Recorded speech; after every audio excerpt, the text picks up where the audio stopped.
তারপর যেতে যেতে যেতে এক নদীর সঙ্গে দেখা।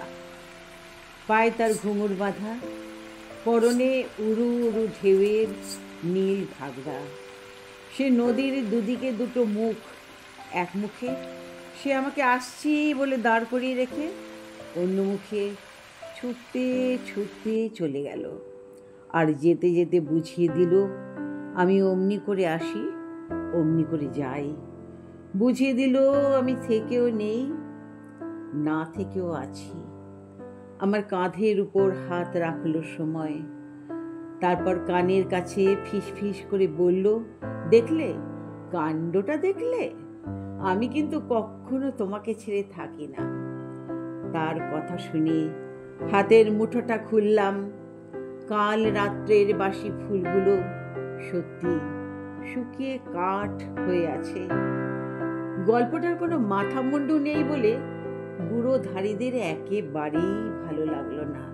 আর তাছাড়া গল্পটা বানানো, পাছে তারা উঠে যায়, তাই তাড়াতাড়ি ভয়ে ভয়ে আবার আরম্ভ করলাম।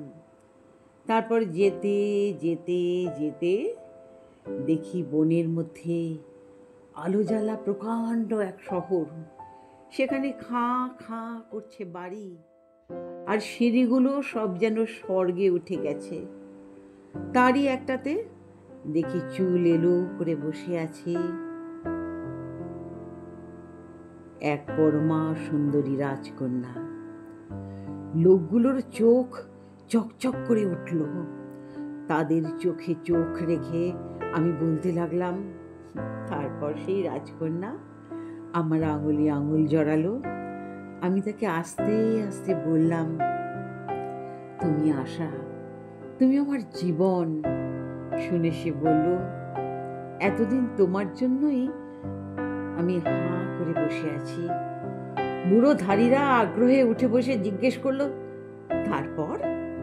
ব্যাপারটা তাদের মাথায় যাতে ঢোকে তার জন্য ধোঁয়ায় ধোঁয়াকার হয়ে মিলিয়ে যেতে যেতে আমি বললাম, তারপর কি বলবো? সেই রাক্ষসী আমাকে খেলো।